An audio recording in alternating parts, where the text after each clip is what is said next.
welcome to the God Conclusion. I'm your host, John Leonard.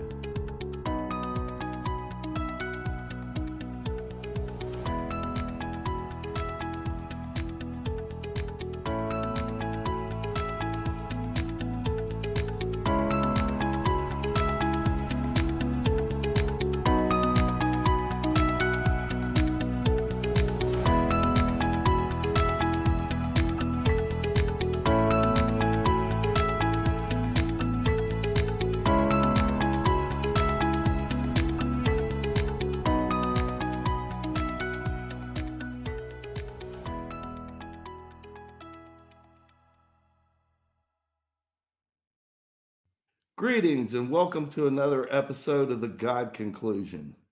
Today, our guest is August Berkshire, an atheist who's been visiting the Facebook page for several months now. We've talked about having an opportunity to have a conversation like this, and now we finally got a chance to get together.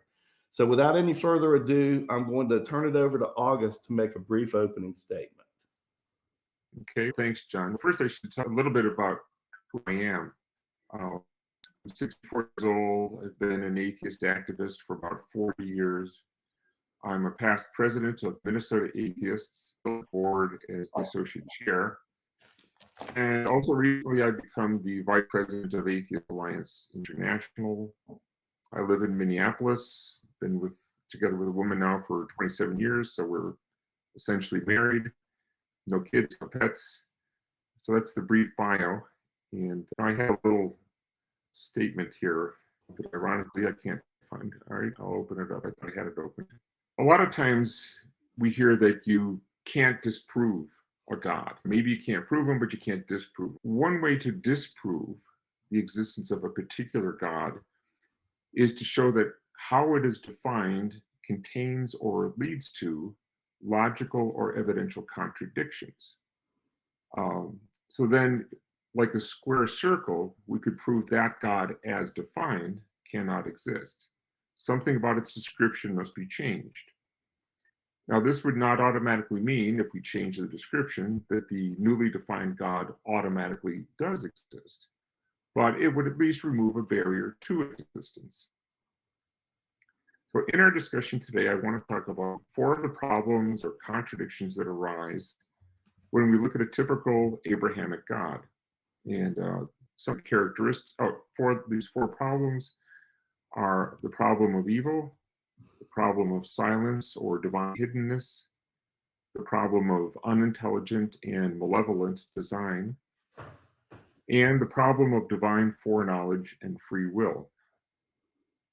There are more problems with God belief than these, but I think these are some of the common, some of the more interesting ones. Now, in this discussion, I will sometimes speak as if this God really existed, and I call this playing in the other person's sandbox. But please keep in mind that at no time do I actually believe that any supernatural gods exist. How does that sound, John? Fair enough. Okay. To begin, I think I want to distinguish between the content of my book and the approach of proselytizing for the Abrahamic God, as you so say. My book is intended to be a logical response to Richard Dawkins in his book, The God Delusion. And so I go through chapter by chapter and respond to his best arguments. And then I put forth a positive argument using scientific evidence for the creator God. And the first thing I'd say is you talked about proof, and proof isn't really something that should be in this conversation, in my opinion.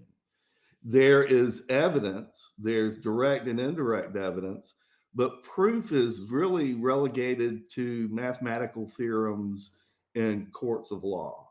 It's not in scientific theories. In theory, you can disprove a theory at any point in time, no matter how much evidence supports it, if you can produce valid, quantifiable evidence to the contrary at any point in time. Our theory of gravity will always be a theory because there is the potential for finding evidence that contradicts that theory or causes us to change that theory. So that would be my first point, is that proof is an unattainable goal. The second point is that when we approach the problem of existence, we can find a way to boil it down to a binary decision, a Boolean choice, if you will, where if we say that the universe is either planned or unplanned, planned, no matter how you look at it, whether it's a deist sort of a God or a theist sort of a God, there is a plan that's in place. We don't have to necessarily understand the plan, but we can acknowledge that the plan exists. Or we can say that there is no plan, that there's chaos and there's the illusion of plans. Now, I've said quite a bit there, so I want to give you an opportunity to respond to that before we go any further. I think the problems I'm going to talk about lead to contradictions, and those contradictions are barriers to the existence of a God. If you can overcome those barriers, then the problem goes away and the God might exist. But I think it's like a square circle. A square circle cannot exist. If you could show me how one could, okay, then you've overcome the problem. A square circle is not a real problem. It's a logical contradiction.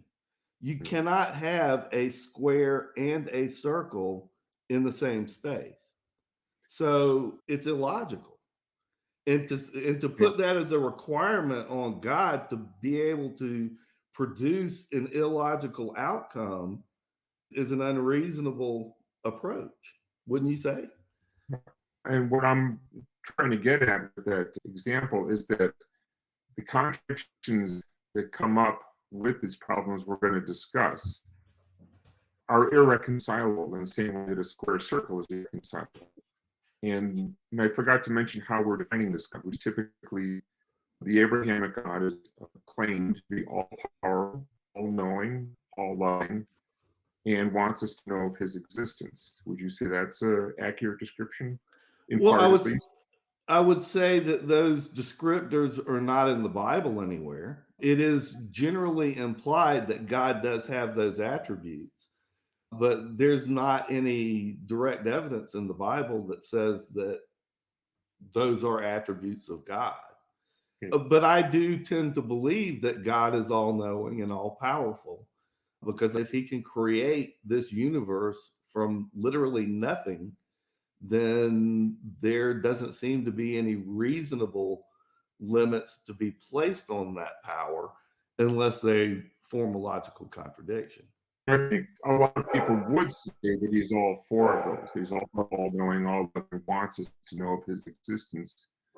And as we discuss these problems, you'll find that if we eliminate some of those, it gets rid of the problem. And I think by discussing the problems, you'll see what I mean. I'm sorry, I was about to clap for my dogs to shut up in the background. I got a giant fluff ball that barks all the time. But anyway, as you were saying. Yeah, I think as we get into the problems, you'll see what I mean. That if you get rid of some of the premises, the problem goes away. And then it's possible for this process. But let's start with one that's fairly easy, that a lot of people have heard of, and it's the problem of evil. Sure. We ready to launch into that? Absolutely. Okay. The problem is attributed to Epicurus, who lived about 300 BCE or BC, whichever you prefer. And the problem goes like this. If a God exists who's all-knowing, all-powerful, and all-loving, then why is there evil in the world? God is either unaware of evil or doesn't know how to stop it, in which case he's not, or he doesn't have the power to stop evil, in which case he's not all-powerful, or he knows about evil and could stop it, but he doesn't, in which case he's not all-loving. So that's essentially more or less how the problem is usually phrased. Now, with this problem, evil is usually divided into two categories. There's natural evil, which has nothing to do with human free will. And this includes most natural disasters, most diseases, most birth defects, and most predators. And then there's human evil, which is the result of our actions. It's like hurting each other or getting lung cancer from smoking. C.S. Lewis, who I believe is one of your heroes, John, wrote in The Problem of Pain in 1962, the Christian explanation of human pain cannot be extended to animal pain. So far as we know, beasts are incapable of either sin or virtue. Therefore, they can neither deserve pain nor be improved by it. Natural evil comes across as wanton cruelty, at least from an atheist viewpoint, on the part of this God. And without this evil, we could still be left to struggle with good evil in terms of moral dilemmas and human actions. Should I help somebody? Should I not help somebody? And we could be judged accordingly. So I just want that evil is just something I cannot reconcile with a God who's all-powerful, all-knowing, and all-loving. John, how would you explain the problem of evil? First, I say thank you for calling it the problem of evil as opposed to the problem of pain and suffering, because I think evil's a little easier to deal with than pain and suffering. Pain and suffering is the most difficult problem that anyone can comprehend in this world. There is suffering right now tonight in Israel where people on both sides of a divide that don't necessarily have any issues with the people on the other side, but they're getting murdered tonight because the governments are at war. And there is suffering we don't even know about. We may never know about. But the problem of evil is actually a problem for atheism because the world is not completely evil. There's also good in the world. And it does boil down to essentially a function of free will that we have choices. So the immoral evil that you referred to, where people murder the John Wayne Gacy's of the world and what was his name, Jeffrey Dahmer, those type of individuals, we can easily acknowledge that they exist, and we can also say that they are evil. We also have people like Mother Teresa, who most people, not everybody, but most people would say she represents or is the epitome of good, or she was during her lifetime. So the fact that good and evil exist indicates that we have yet again another binary choice. Just like we had the planned and the unplanned universe, we can choose between good and evil. And it doesn't necessarily have to be the immoral evil. We can help people that are having issues with after an earthquake. Humans are given opportunities. What is the purpose of life? That's a question that I'm posing back to you in as a function of this question that you're asking. Does life have a purpose, would you say? First of all, everything you mentioned falls under the category of human evil. And under evil, I include suffering, the suffering that comes from natural disasters. So I'm not excluding suffering when I call it the problem of evil. That's just historically what they call it, the problem of evil. So I understand the theistic argument that a God thinks that human free will is so valuable that he gives us the opportunity to misuse it and to hurt each other. But free will is the greater good. So I understand that argument. And the harder one is the natural disasters, the hurricanes, the diseases, the birth defects. That's the harder one to explain. Now, as to the purpose of life, atheists, I see no cosmic purpose. We're here by a fluke or luck of chemistry, so to speak. Most planets don't have life as far as we know. Evolution was the survival of the fittest, so our evolution given purpose is to survive.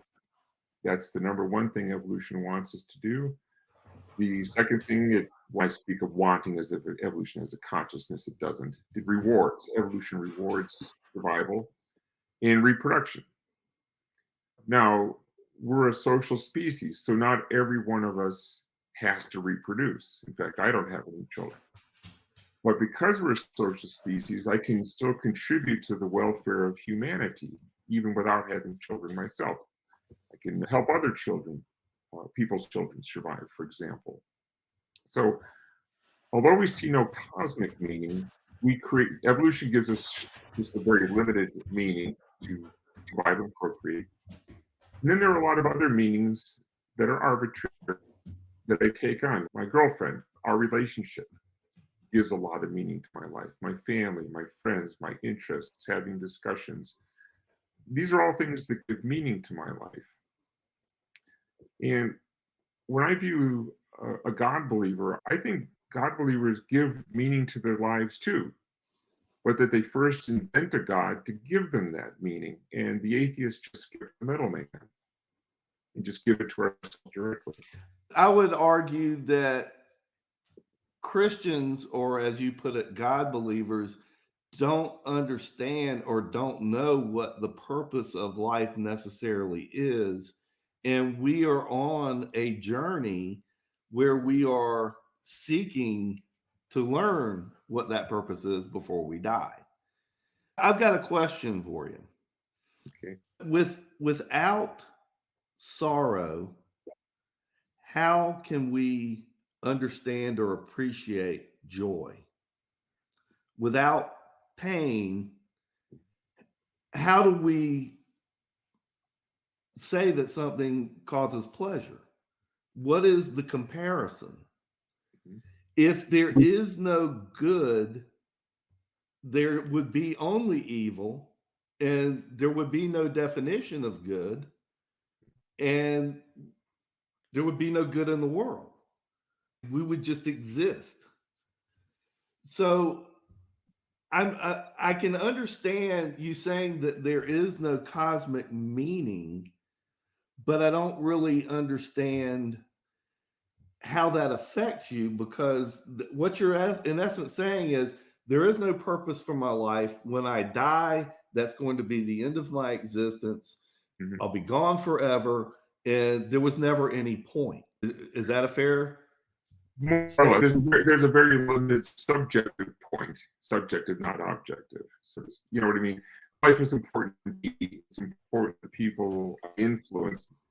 But yeah, in the grand scheme of things, there is no great meaning. The sun will eventually fry the entire earth. More than a handful of us will have escaped to live anywhere else, and I certainly won't be remembered. Um, but I enjoy this life for what it is. I don't get greedy for another life. Say that most Christians would say that at least the purpose of life at a minimum is to be aware of a God and to worship this God. That's at least some minimal. And that we're a special creation of a God. Don't Christians say that? I've been married for 34 years to a woman that I think is pretty intelligent. And she has the opinion that our existence on earth is akin to going off to college for 4 years. We're here to learn. It's like we're stuck in this brave new world without any tools, and with the directive there of make the best of it you can. And that's what we're doing, is we're making the best of this that we can. That's actually not incompatible with evolution. We're born prematurely. Our heads, we have to be born when we are, because otherwise our heads would get too big and the woman would die in childbirth and life. And we can put that on intelligent design, which we'll talk about later. Well, But we're yeah, born. I'd rather not get into a discussion of evolution. I'd like to stay on our four topics because Okay. there's a lot of Right. meat on the bone there.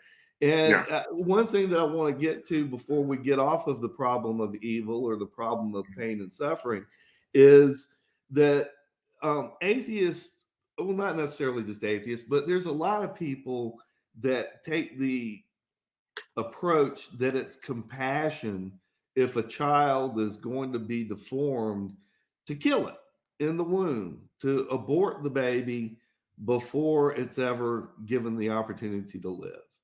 And if we took that approach with everyone, I'm not sure that Stephen Hawking would ever have been born. They might have been able to do genetic tests and find out that he was predisposed to the ALS disease that took his life. And his mother might have said, it's not worth the convenience. There's an Australian evangelist guy, and I'm going to butcher his name, and I apologize for that in advance, but I think his name is like Nick Vucevic. And he has no arms, and he has one malformed foot attached to his lower torso. And he is an adult man with multiple children. He goes into prisons. He goes and tells his life story, which is he had no hope when he was a child. He even tried to drown himself. But at that point, he was able to see somehow the effect that his killing himself would have had on his family, and it changed his life. And he turned completely around and he found a reason to live. And he's got a very productive life in spite of what you and I would consider unsurmountable obstacles. No arms and no legs. I mean, I would be thinking, just go ahead and kill me. But he's got a life, a full life, in spite of his. Yeah, this is a tangent we could probably better discuss another time. The point I was making about the large head in evolution is that we come out prematurely and we have to learn about life. Agreeing with what your wife said, we have to learn about life. We're born with a few instincts, like to suckle, to grasp. So we have a handful of instincts, and we might have a predisposition to learn language that's hardwired. But for the most part, babies crawl around. They try to learn about their environment. So I'm actually agreeing with your wife that purpose is to learn. Now, I want to get back to the happy or sad dilemma. You called it a dilemma, that we're either like happy or sad or in pain. And you miss a third option, I think, which would be neutral. You could be neither happy or sad. You can just be there, and then sometimes good things happen to you and you're happy. You're implying that you're always happy or always sad, and Well, there's a median. And yes, there can be times where we can be morose, we can be melancholy, but that doesn't mean that we don't know those two extremes of. we can struggle with our own limitations, and that might cause us some sadness. But what we don't need is the additional wanton suffering that a hurricane can bring, or a disease brings, or a birth defect brings. Of course, not all birth defects cause pain, but some do. So the natural evil just seems wanton to me. I see no purpose for it. And that's what I call the problem of evil, problem of suffering, the natural evil. Let me ask you this. Working under the assumption, ever so briefly, that a supernatural creator God that was capable of creating this universe and life from non-living inorganic material, wouldn't you say that being would be substantially more intelligent than you and I? And could that being not have a purpose that you and I cannot collectively comprehend? Mm. And that is the best response to the problem of evil, is the what's called the unknown greater good. That sure, it appears pretty wanton and pretty horrible to us here, but somehow there's some greater good that could only be accomplished through this suffering. Are you familiar with the butterfly effect? Oh yeah, like It's that principle of there are forces that are finely tuned, and we can get into that whole conversation about fine tuning and that sort of thing. But there is this known effect where something can happen thousands of miles away that has an impact on something that's right here in front of us. Mm. It causes something to happen. There are forces that we do not have any comprehension of. That gets into another argument that you're trying to use to explain the problem of evil, is that this is the only way God could create a world, was to have these butterfly effects. He couldn't create a world otherwise. It's the only way he could do it, which I think limits his knowledge and power. But let's say, okay, that's the only way he can only create a universe that has an Earth planet that has earthquakes and hurricanes and all kinds of other things. That's the only way he could do it. Okay, let's take that as the premise. He's supposedly a miracle worker. After these things start, why can't he stop them? So he sees an unavoidable hurricane starting, but he's God. He can stop it, right? He supposedly can do miracles. Fair enough. But I'm going to push back and say this is something I just heard earlier today, actually, in the fine tuning argument against the creator of the universe. The alternative proposed is Mhm. that there's an infinite number of universes that exist. And in those universes, out of all those universes, this one happened to be the lucky one. What about a multiverse of created worlds? Why could there not be a multiverse where in other versions of Earth there aren't these earthquakes and hurricanes, but in this particular iteration of Earth, there is a reason we don't necessarily understand or comprehend, but there is a reason that these patterns exist. The problem is, if a God created all these universes, and if he did create one where there aren't these problems, if he could do it once, why doesn't he do it all the time? It seems rather cruel of him to give us a universe with suffering when he could have done otherwise. And you're Well, saying he might. you're applying human judgment and human understanding to a supernatural entity. You're saying human morality should apply to this entity that, according to Christianity, according to religious beliefs, is purely good. There is no evil in this God. I think, wouldn't we agree that suffering is evil, especially suffering that could be avoided? I don't necessarily think of suffering as useless. And let me give you an example. This finger here was brutally mangled once upon a time.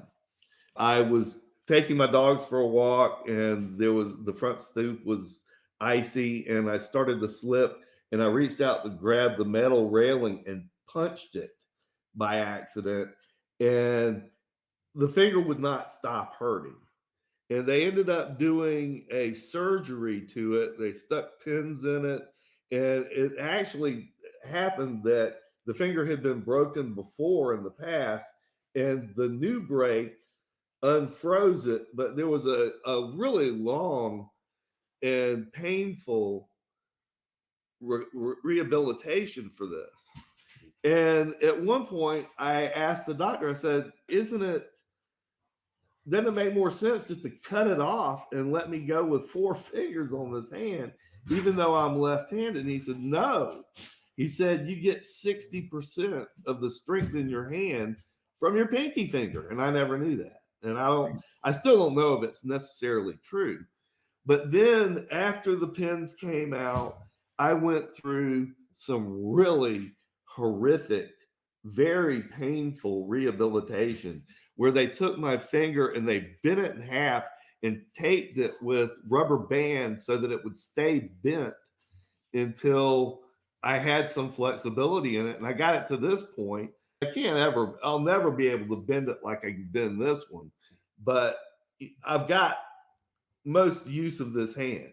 This was a very painful Mhm. process to get to this point, but the pain had a purpose. If I had no receptors in my brain telling me that this was causing serious pain, I could have had a much more significant injury during the rehabilitation, but my body was getting feedback from this pain receptor in my finger telling me you're pushing it too hard, you need to back off, you need to follow the plan. Well, So pain has a utility. We don't enjoy it, but it has a purpose. in this case, it does. The evolutionary purpose is to protect that finger once you've been injured, it protect it, not whack against anything again. And now, arguably, the pain is disproportionate to what's needed. You probably didn't need to have such excruciating pain going through the rehabilitation that you did. So, I called the hand therapist that was rehabilitating me the Marquesa de Sade because she was always smiling so much when she was causing me this pain. But I see the end result. I see it was worth it at the end of the tunnel. But when I was just starting that process, I was like, just cut it off, be done with it. But that in retrospect, uh, that was not the right solution. what about the suffering that a newborn baby might encounter and is not going to learn anything from it because it's just too young to comprehend it? I'm not sure I follow you. As an What adult, pain? if it was injured, if it got injured in a hurricane, if it any kind of injury, We can definitely say that things like hurricanes and tornadoes and earthquakes, those are natural disasters. which is what I'm And trying to focus on. Yeah. okay, but this was in the context of the problem of evil, and I Mhm. don't see natural disasters as being inherently evil. You say there's earthquakes. My argument is if you don't want to be around earthquakes, don't live in California. Move to Georgia, where we've had one earthquake in 60 something years. You do have to worry about other natural disasters, but if you're far enough inland, you don't have to worry about hurricanes. You've only got to worry about tornadoes, and those are very narrow windows, very precise. There is no free lunch. There is no place on earth that is going to have this utopian, heavenly, where nothing can ever go wrong because we are mortal creatures and we're going to die. But why is Earth set up that way? Why didn't Earth, uh, a God, create a lot more? Now you're asking me to be Karnak the Magnificent and do this Vulcan mind meld with God and explain to you the purpose of creation.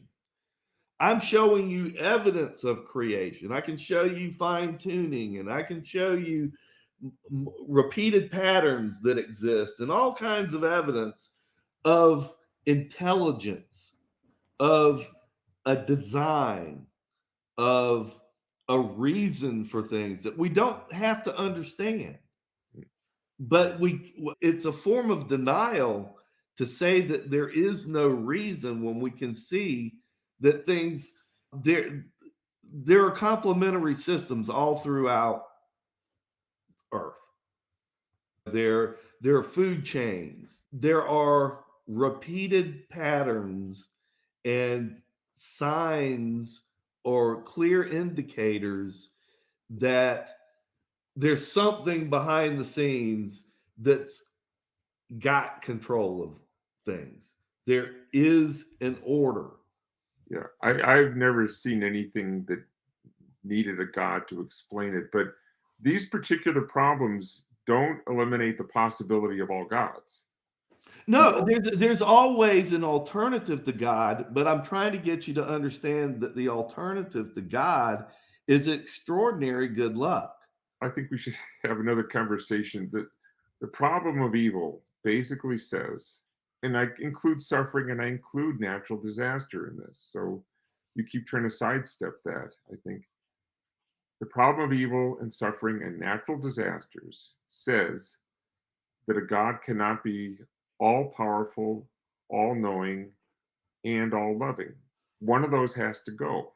I don't understand why one of those has to go. Why can God create a beautiful dog and say it's going to live forever? Yeah, he could, but that is totally contrary to the rest of the universe as we know and understand it. Well, Everything. Go ahead. I actually don't consider death itself as evil if there's an afterlife. It's the That's suffering. good. It's the suffering on the way to death that I'm worried about. And as I tried to explain, if you don't have suffering, you don't know ecstasy.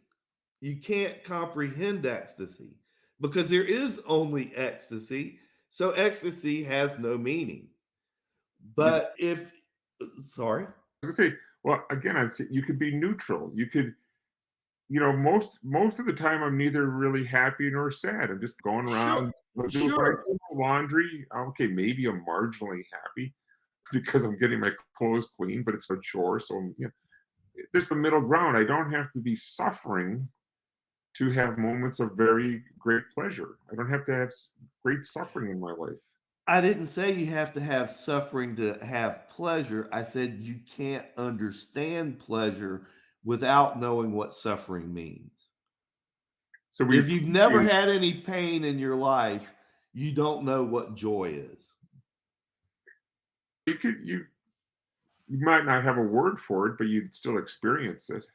Okay. We've got three more topics that we want to Yeah. get into, and we've been Okay. in this for almost 40 minutes. So I think we probably want to, I think we've probably done as much with the problem Yeah. of evil and pain and suffering as we can do with it for now. Would you agree?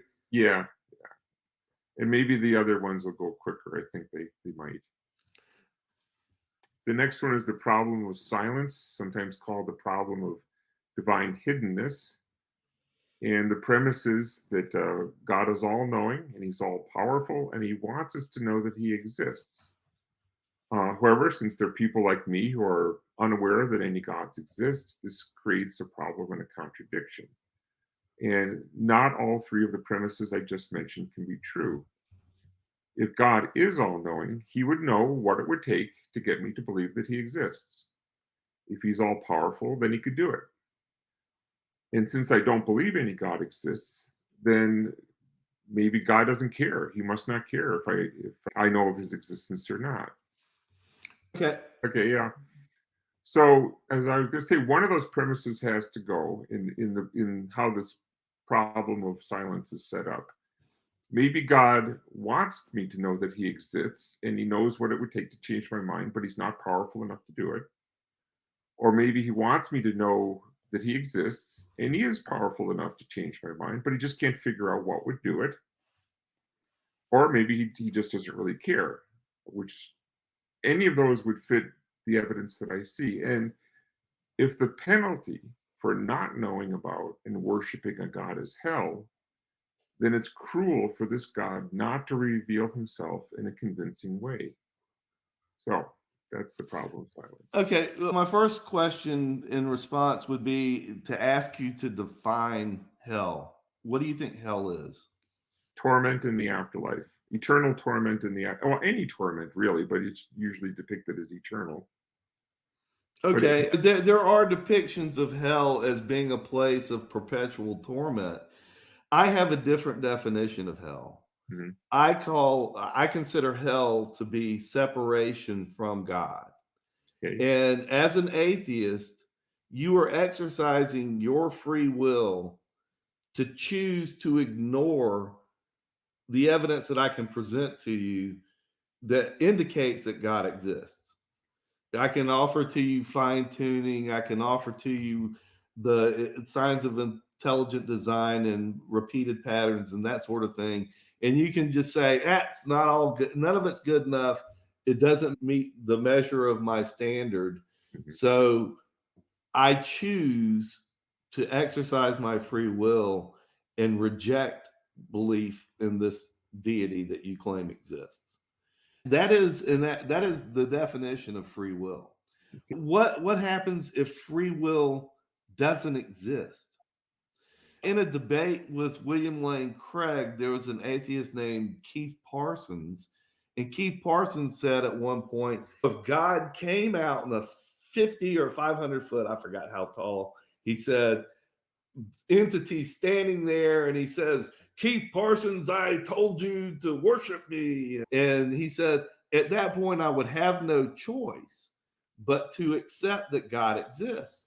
And William Lane Craig immediately replied, you wouldn't say you were just having a hallucination? There is always an out because of the function of free will. Without free will, you would be a slave to believing in this supernatural creator.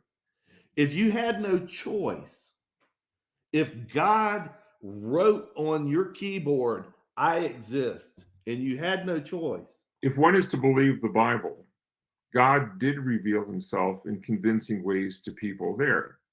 He's not above doing that. And I would argue he's doing it today. There are things in the Bible that if I saw would convince me. Okay, let me give you one example of what I consider a modern day documented miracle.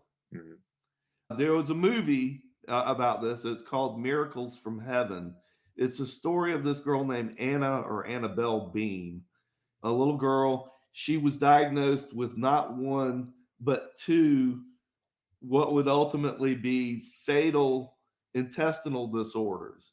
She had this disease where her body would not process food and her stomach would get all bloated. She looked like she was pregnant.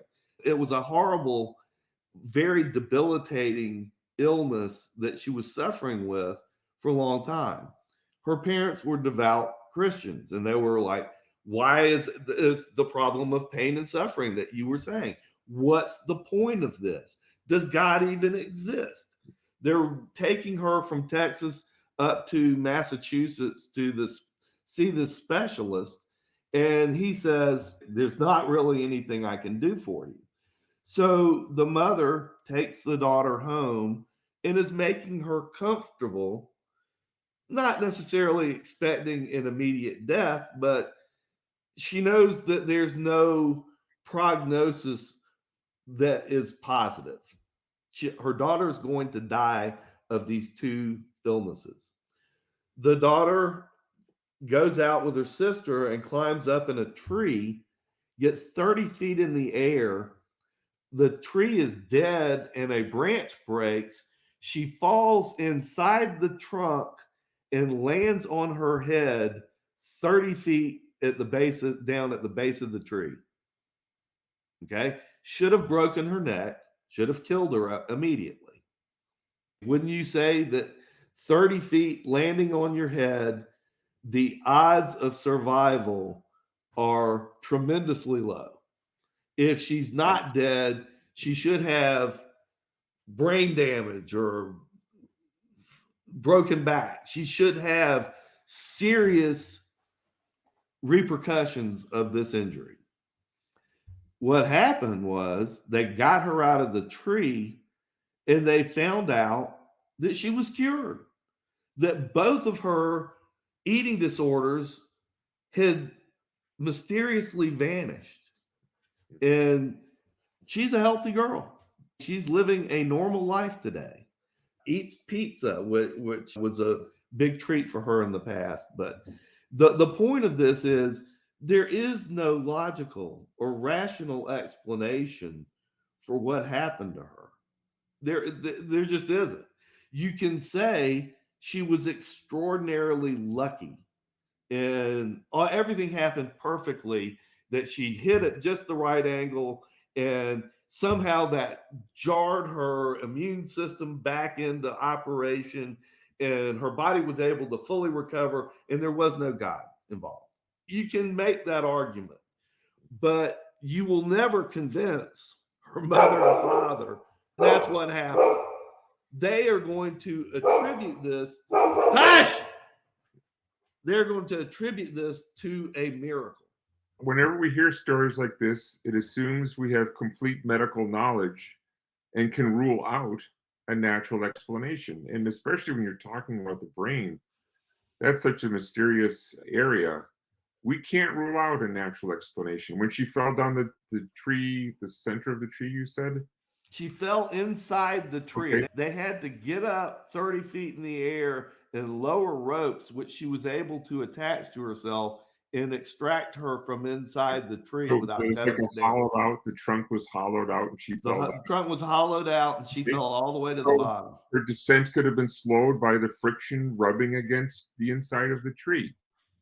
I'm just throwing out possible explanations. I don't know enough about the case. So these are the kind of things. Here and say, okay, you can analyze and nitpick that particular incident to Mhm, death and come up with a quasi plausible alternate explanation for how she might have survived without having any major injuries and in fact getting cured by this horrific, by any normal descriptions, a horrific accident. It could have been tragic, but that's one example. There are thousands and thousands of examples in a wide variety of scientific disciplines, studies of near death experience. Doctors and scientists are studying this phenomenon. And if it's true, well, let me put it this way, if your worldview is true, the mind and the brain are the same thing. mhm, The physical mind and the metaphysical brain, the physical brain and the metaphysical mind are inseparable. mhm. But there is evidence, and it's not just one instance. It's not just Annabelle Bean. It's Mary Neal. It's Pam Reynolds. It's Michaela Rosary. It's all of these people that are claiming to have had experiences during very, very traumatic near death type experiences where their mind and their brain separate and the mind continues to learn while the brain is incapacitated or even temporarily dead. In We the know case of, I'm sorry, go ahead. we know out of body experiences, hallucinations are possible. People have them even when they're not near death. Uh, During rapes, horrific rapes, a person will often imagine themselves hovering above their body while this horrible act is happening. But No, wouldn't that be a hallucination? yeah, hallucination, right? But they're able to create accurate new memories. They're able to learn and retain new information while their brain and body, mind and brain are allegedly separated. Well, In the it, case of Michaela Roser, for example, she was involved in a horrible car accident. Her brain twisted inside of her skull and they were doing emergency surgery on her to save her life.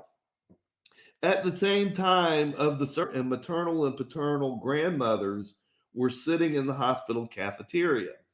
The father is a smoker and said, the stress of this situation of Michaela's injuries has gotten to me. I've got to go and smoke a cigarette to release some tension. And both Michaela's maternal and paternal grandmothers, who had never had a cigarette in their lives, both said, we're going to go have a cigarette with you. And when Michaela woke up out of surgery several weeks later after her coma, coming out of her coma, one of the very first things out of her mouth was, I can't believe that Nana and Grandma both went out and smoked cigarettes when neither one of them has ever smoked a cigarette in their life. And the mother's jaw just dropped because there was no rational explanation for how Michaela could have known that the oh, conversation never happened. I can give you one right now. That's easy. People can still hear when they're in comas. So But you this said, conversation took place in a different hey, part of the hospital. yes, but you're assuming that in the weeks that she was in the coma, this incident was never discussed by those people visiting her. That one said, hey, I had a cigarette for the first time. She's in a coma, but she still hears it. Okay, Uh, and you know what? I'll give you that. You can come up with an explanation if you try hard enough. it's not If even you're that. that determined, no, because you've got Pam Reynolds, you've got Mary Neal, you've got all these other thousands and thousands of documented cases that you have to dismiss with that same exact attitude of there's got to be this other explanation for it. There cannot possibly be the situation where her mind left her physical body, went to this other location. They had to have this conversation about trivia about smoking a cigarette afterwards in the hospital room while the daughter's in the coma. Well, it's pretty. Was having surgery for an aneurysm at the base of her brain. Her eyes were taped shut. She had nodules stuck in her ears that were creating clicking sounds loud enough to drown out any conversation that could have possibly been overheard. She's heavily sedated. They're in the operating room where they're draining the blood from her body and draining all the blood from her brain so that they can do this operation. And she claims that she was in the hospital room, in the operating room, went up to the ceiling, observed the surgery, and overheard the cardiovascular surgeon tell the neurosurgeon, I can't get a vein in her leg. And the neurosurgeon said, use the other leg. Logical solution. But she was saying, why are they cutting my legs when I'm having brain surgery? And then she's not only able to recount that conversation accurately in detail, which is documented, well documented by all the medical records going along with this procedure, in addition to all of her vital sign readings and everything, that they're being meticulously documented second by second as the surgery is being done. And then she describes that the doctor used this bone saw. That's the name of it, is bone saw, but she described it as looking like an electric toothbrush. And it came in a case, kind of like a Dremel kit, where there's the saw and then there's all these different attachments that are in various drawers. And she describes all of this accurately. And I already know what the objections from your side of the aisle has come up with. There's an anesthesiologist in Australia who evaluated the surgery that took place in Arizona, and he said she was having anesthesia awareness in this brief period where they were doing the surgical cuts in her legs. And even though she was heavily anesthetized, she was able to hear in spite of the nodules in her ears. And then she was able to see, or she was able to hear the sound of the drill and make a connection between that and an electric toothbrush, which to me sounds like the guy's grasping at straws to come at a reasonable explanation for how she knew what she knew when she knew it. And there's been books written on her case. An anesthesiologist or a doctor named Michael Sabom wrote a whole book about her case, and he was coming at it from a skeptical perspective because he heard her account and he didn't believe it. So Yeah. you can take any, you can take, I want to finish this and then I'll turn it over to you. You can take any one of these examples and nitpick it to death and come up with, if you're trying hard enough, you can come up with another alternative explanation that you can buy to explain away that one particular case. But you got thousands and thousands, tens of thousands of these things. And they're all different. And I don't understand how a body of evidence that has grown exponentially over time can get dismissed by looking at one individual case and saying there's another explanation for it. These are all after the fact conclusions that it happened. They are very hard to examine.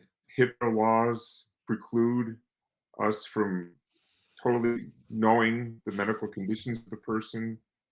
It's like cold readings. You've heard of, you go into a fortune teller and you're just amazed at how much she knows about you. And it turns out you're giving her all kinds of subtle clues and things that you don't know you're giving her. And then she gives them back to you, and you're amazed. There's an article called "Cold Readings: How to Convince Perfect Strangers that you know everything about them." There are natural explanations. Now we can induce out of body experiences. We can induce them clinically. There's, I guess, chemicals or whatever we can give someone. But what you can't do is you cannot create new memories of accurate information. What I'm saying is, let's do this to a volunteer, give them the out of body experience, and set up an objective test. Maybe we write a very non-easy message on top of a cabinet that the person would have to, their mind would have to float up there to read it, and we're filming the whole thing, and there's no cheating going on. So we could actually conduct an out of body experiment under strict scientific conditions. Okay, that would carry weight with me. I wouldn't, if I could eliminate all cheating and all subtle hints and possible natural explanations, that would carry a lot of weight with me. But so far, getting back to the problem of silence, I have not seen anything that's convinced me. You'll have to agree with that. I have not, you agree that I'm telling the truth when I say I personally have not seen anything that convinces me. Not that there aren't things out there that you think should convince me. They have not convinced me. They have not. If I'm going to be punished eternally for this, whatever that punishment is. Now, you're saying the punishment is separation from God. I would say, as far as I know, I'm separated from a God. I don't feel any gods present in my life, and it's fine. This is not bad to me. And now some people say that distancing from God, okay, you may not feel it now, but when you die, you're going to be distant from God again. But this time you actually will know he exists, and that will cause you anguish. Have you heard of that scenario? Yes. Okay. And I would say that would be cruel on the part of the God, because then he is actually revealing himself to me in a convincing way he never did while I was alive. So that's very unfair. Now, if he just totally obliterated me when I die, which is what I expect is going to happen to me, my consciousness, that's fine. But to torture me, to outright torture me, either physically or psychologically, is cruel. If you don't mind, I'm going to jump in real quick and give you a little bit of a backstory on me. I did not always believe in the God of the Bible. I went through a period where I went off to school and started learning about alternative theories, especially to young earth creationism. And I decided that I didn't really necessarily believe that God existed. And a friend of mine, I grew up in a town in Georgia called Savannah, and it's one of the oldest cities in the country, I think. It's the oldest city in Georgia, and it was settled in 1733. And my friend, Jim Nettles, lived in a house that was a very interesting house. Make a long story short, his house was haunted. And I say that with the caveat of he could conceivably have been an illusionist. I know the alternate explanation already, which is he's been pulling this practical joke, the same practical joke on me for over 45 or really almost 50 years now. Or there was phenomena that occurred in his house that was clearly intelligent and often manipulative, but it wasn't visible. You couldn't see it. You could know it was there. Keys would appear and disappear. The most remarkable of all the instances that happened in the house I was playing chess with Jim one night, and as, as we're playing, I noticed that there's a rocking chair over to the side, and it's rocking as if somebody's in it. And I know that there's no vents or there's no air ducts in this room that would have caused the chair to be rocking in that manner, just as if somebody's in the chair rocking it. It's moving at a very rhythmic um, pattern, and then it stops moving, and the chair quivers as if somebody put their hand on each of the chair arms and pushed up. And then I felt movement coming behind me, and I even felt a finger touch one of my shoulders and run across to my other shoulder as whatever this was moved out of the room. Now, that happened, I want to say close to 50 years ago now, 40 something years ago, easily. And Jim at the time, Jim and I have discussed this recently in the last year or so. And I asked him, "Do you remember this incident?" And his memory was almost completely different than mine. It took place in a different room in the house. The chess game was still in effect, but in Jim's version, he got up and left. And when he came back and sat down at the table, he could tell from the expression on my face that something significant and profound had just happened to me. And I was freaked out by it. My recollection is basically what I described a few minutes ago. I felt this entity touch my shoulder, and it did. I had gotten to the point where I was almost immune to the experience. Keys disappearing and reappearing, and knocks on the door, and that sort of thing. The elevator in the house, his father had a heart attack. He put an elevator in the house. The elevator would ride up and down by itself. Motion sensors and the burglar alarm system would go off with nobody there. All of that stuff, none of it fazed me. But this was a physical touch that I could not brush away or just, okay, it's just another thing. This was something that was tangible to me. Hmm. So I went to not believing in ghosts. I thought ghosts were like Casper and that kind of thing. But I didn't believe in God, and I still didn't believe in God for years after that. And then when I had my epiphany, and you talk about the problem of silence, and I would say that God is not silent at all.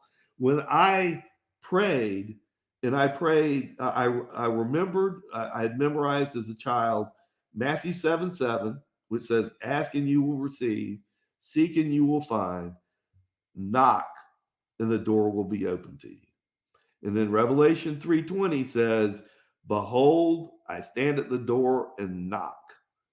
If you hear my voice and you open the door, I will come inside." I knew those things, and I knew that God was telling me that I had to invite him into my heart. It wasn't something that God was going to burst the door down and force his way into my consciousness and prove he existed. It was that I had to invite God into my life.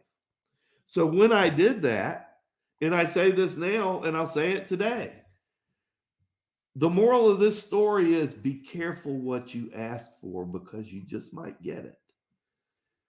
I went into that night convinced I would wake up the next morning, nothing was going to happen, and I would be an atheist just like you.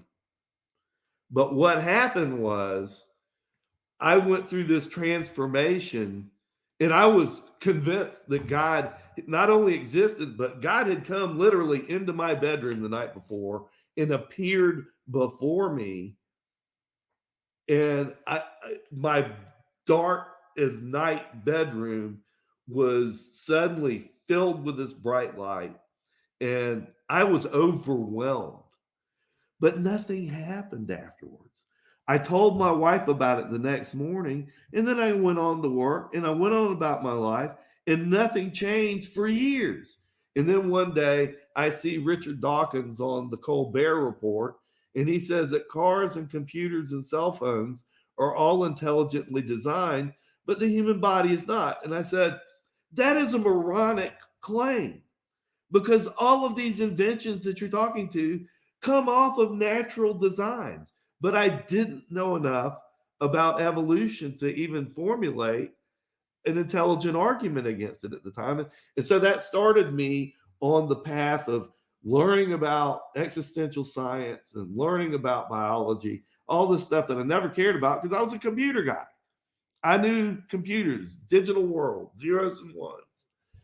So you say God is silent, and I say that God is sitting there patiently, practically begging us to hear that knock and open the door. And go ahead. Let's save the evolution discussion for another day, but let's go back to the experience you had of the chair and etc. Now, let's say it was really, for the sake of an argument, really a supernatural event that happened and it changed your mind. It allowed you to consider that something supernatural was possible. Whereas before you, Well, let me stop you there briefly and correct you because I had become so accustomed to these type events, not to that degree, yeah, but I assumed that there was paranormal. I assumed that ghosts existed, but I that was a step above and beyond. I had gotten to the point where it didn't affect me anymore. I'd see okay, something and I'd say, "Ah, yeah, it's just a ghost." It's just, and that we even had names for the different entities that were in that house. But okay. go ahead. Yeah, I thought you were meant to say that this was the first time it happened. Okay, No, so you had had these experiences, which you interpreted as the supernatural of some sort at work. Did these experiences take away your free will? So you could still have free will and you could have a supernatural experience. It didn't threaten your free will. yeah, I'm not sure where So you're why going with can't this. God give me a supernatural experience without threatening my free will? He can. He will. All you have to do is open the door to your heart and invite God in. That's Well, all it takes. but It can happen tonight, August. how can I see? How can I tell the difference between a revelation and a hallucination? I would say applying reason, but part of it's just instinct. Am I insane? Do I sound insane? Do I sound irrational to you? No, but I know perfectly rational sounding people, including me. I think I'm pretty rational most of the time, are capable of hallucinating, are capable of misinterpreting things, are capable of not having all the information. So, as a skeptic, I can set up conditions where I could remove these barriers. For instance, we hear stories about people coming back from the dead, or there's no brain activity, supposedly they're dead. We don't know that there is no brain activity. We know there's maybe no Actually, in some cases, we detectable, can because we have EEGs and things of that there's nature. no detectable brain activity. That doesn't mean there's none. Now, for me, if someone dies, goes into rigor mortis, and comes out of it, they are dead. You are not going to get any argument from me with that. Okay, use whatever non-medical means you want, praying, laying on of hands, whatever. You bring that person back to life, and I'm going to say there's something supernatural going on there. It's good to see you've set the bar so low. Hey, for God, who's all powerful, this should be nothing. Let me ask you this. Can you hear a dog whistle? Not consciously, anyway. I don't know if subconsciously I am, but at least consciously, I don't think I can. You either can or you can't. If somebody puts a dog whistle to their mouth and Mm. blows in it, do you hear anything? And I I would won't think that say I'm the wrong. answer, I'm not hearing anything. Okay. okay, but that the dogs react to the whistle. But we have ways of detecting that sound other than my ears. There's other ways to detect it, that the sound is occurring. There are ways to detect the existence of God that you are just totally turning a blind eye to. Well, because if I can imagine a natural explanation, even if I can't prove it, if I can at least say, yeah, I could see how that could happen naturally, I'm not going to jump to God of the gaps. Maybe it is God doing it, but I do have high standards because I know humans can be fooled. I can't argue with you there. Do we want to move on to the next one? I think Or do you so. want to do a part two? You want to do Let's see. Yeah, we're an hour and 15 minutes. We might need to break this into two parts because I have one more point that I was going to make on the problem of silence that I see okay. in my notes. Okay. I watch a lot of television programs like that are not fiction. They're supposed to be dramatized reality type programs, things like that. Things like The Unexplained or Unsolved Mysteries, things of that nature. I'm just addicted to that type of program. And I saw a program one time where there was a motorcycle rider on the highway and he stopped his bike and got off and was struck by lightning and dead before he hit the pavement. And it just so happened that there were two ambulances that both converged on the scene at approximately the same time. One of the ambulances happened to be brand new. There were four paramedics that were treating this victim on the pavement, and they were not able to resuscitate him. And according to two of the four witnesses, this woman dressed all in black, carrying a big black Bible, suddenly materializes seemingly out of nowhere and asks if she can pray over the victim. And she prays over him and strikes his chest with her Bible. And the guy revives, and they were able to resuscitate him, get him to the hospital, and he recovers. The interesting thing is, there are points of agreement in the story. All four paramedics agree that the brand new ambulance that had nothing wrong with it suddenly stopped working at a very critical time. And there was no explanation for every system in it to suddenly die. And then when it came back, there was no explanation for what caused this ambulance to come back into perfect working order. So there was agreement on the ambulance, and there was agreement that the patient was dead or effectively dead. And somehow this guy resuscitated and came back to life. Only two of the four paramedics claimed that this woman suddenly appeared out of nowhere, hit the guy with her Bible a couple of times, said a prayer, disappears just like she came in. And they attribute what happened to her presence in a supernatural event. The other two witnesses say, we have no idea what happened, but we didn't see anything supernatural. So, my question to you is, can two people have the same hallucination? there's so many problems with this. First of all, I don't trust anything coming out of Hollywood because they have the power of editing and selecting what they want, what they don't want. First of all, we know people can be struck by lightning and live. People have been struck multiple times and they still live. So it's not a death sentence to be struck by lightning. Two, they would not have had EEG equipment on an ambulance to hook them up to know that the person was brain dead. Third, we don't have film of this person appearing and disappearing. Fourth, we don't know when the stories were told. One might have hallucinated it, talked about it to the other, and the other convinced herself that maybe she saw it too. So there's so many ways that this could be taken apart and the person could be reasonably skeptical about it. I'll give you that. This was an example that does not have some of the better evidence associated, and it was mostly an anecdotal situation. And I would even go as far as saying it's not completely unreasonable for you to suggest that one of the two paramedics imagined that this person showed up and communicated that to the second paramedic, and that paramedic was influenced unduly by this account.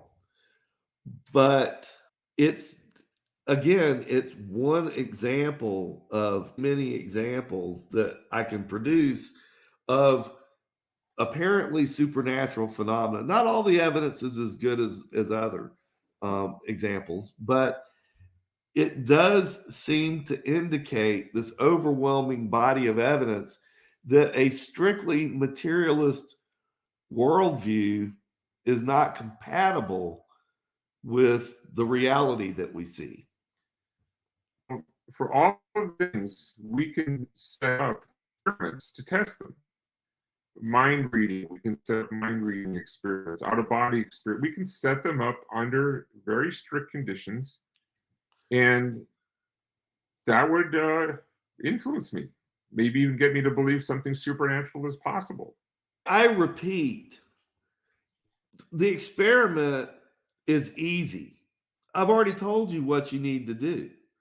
All you need to do is follow the advice in Matthew 7:7 and Revelation 3:20 and be sincere about it. Honestly and truly and sincerely invite God into your heart, and it will happen. How can I tell the difference between a revelation and a hallucination? I need something more than a feeling. My emotions have fooled me in the past. Emotions can run havoc in your mind. An emotion's not going to do it for me.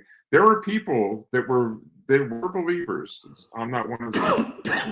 They were believers, and as they started to have a crisis of faith for whatever reason. Maybe it was the problem of whatever. They had a crisis, and they started losing their faith.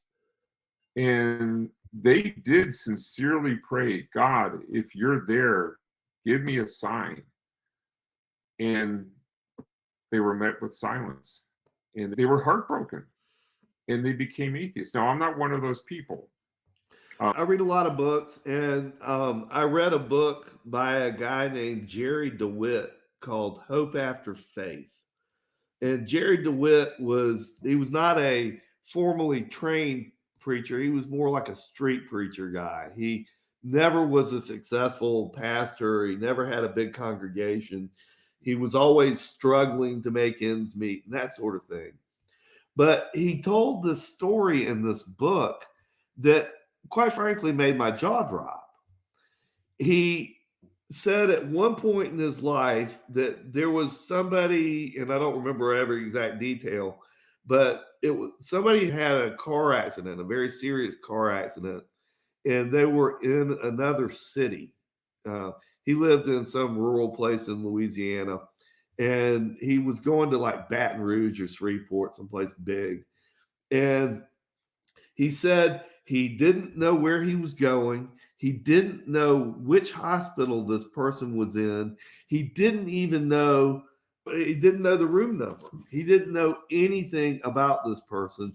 He just knew that this person had been seriously injured and needed prayer. So he says, I let the Spirit guide me. And of every hospital room in the city, he goes to one hospital room, and it's the person that he's looking for. He doesn't say anything to them. He prays over them, turns around and leaves, and the person's completely healed. To me, that is God answering prayer.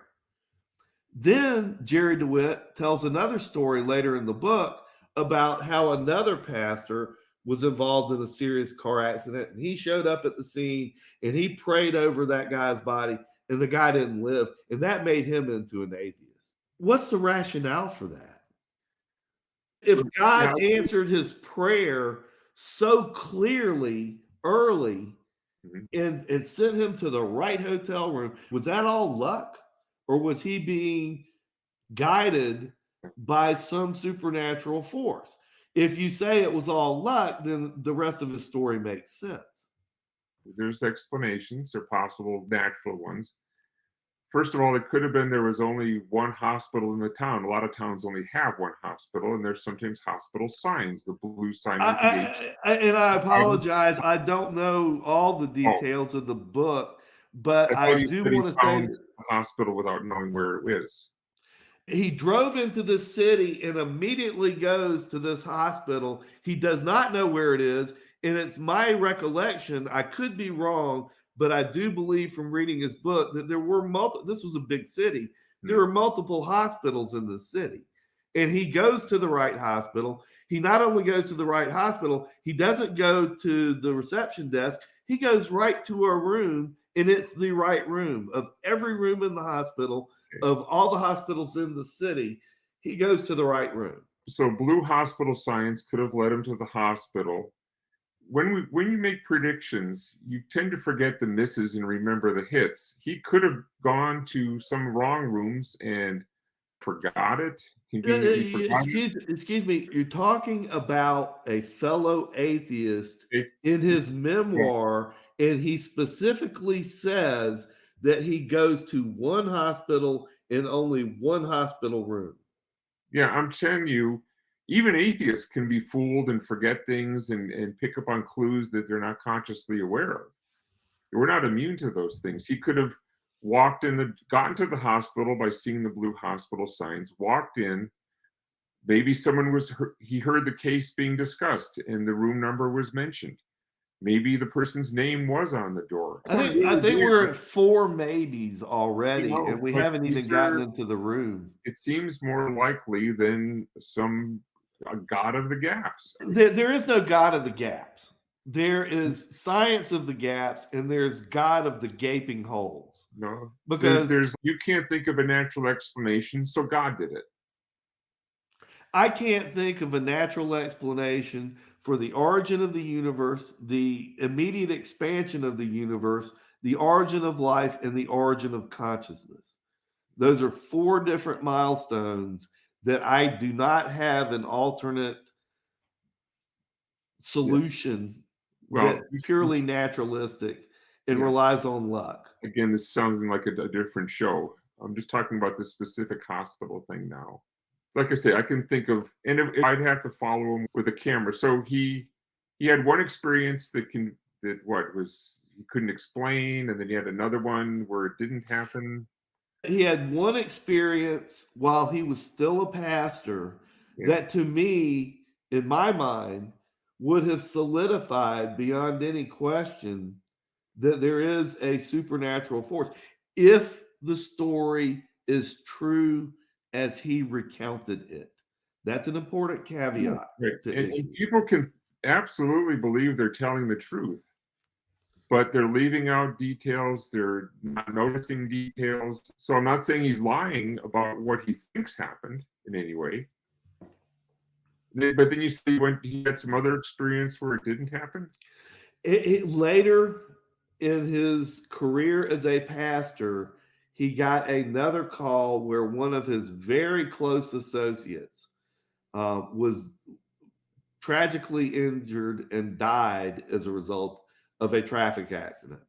And he arrived on the scene on the highway and prayed over the guy's body, fully expecting that God answered my prayer last time and completely healed this person just by my asking. That God is like my cosmic butler and he's there on my beck and call. And when I ask him to heal this other person, he's going to do that just like he did the first time. And when that didn't happen, that became the catalyst for Jerry DeWitt falling away from faith because his faith was shallow and immature to begin with. I would say that something happening that we don't know the explanation for doesn't prove that God did it.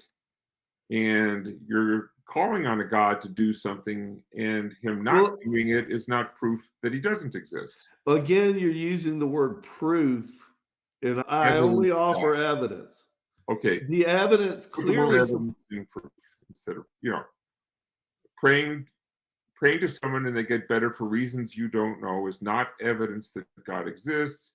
And praying to God and they're not getting better is not evidence that God doesn't exist. I think we can probably even end on that note Okay.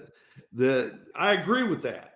That evidence is only an indicator. It's not a clear decision maker one way or another. August, I sincerely thank you. I've enjoyed this conversation, Yeah, me and too. and I look forward to doing it again in the near future where we And can talk I about our other. didn't need to have any pain to enjoy it. Very good. Have a great evening, and I You look forward to too? speaking with you soon. Okay. Thanks. Yep. Thank you for listening to The God Conclusion. If you like this episode, please consider subscribing to this channel. Join us again next week as we continue to seek truth. Quid est veritas.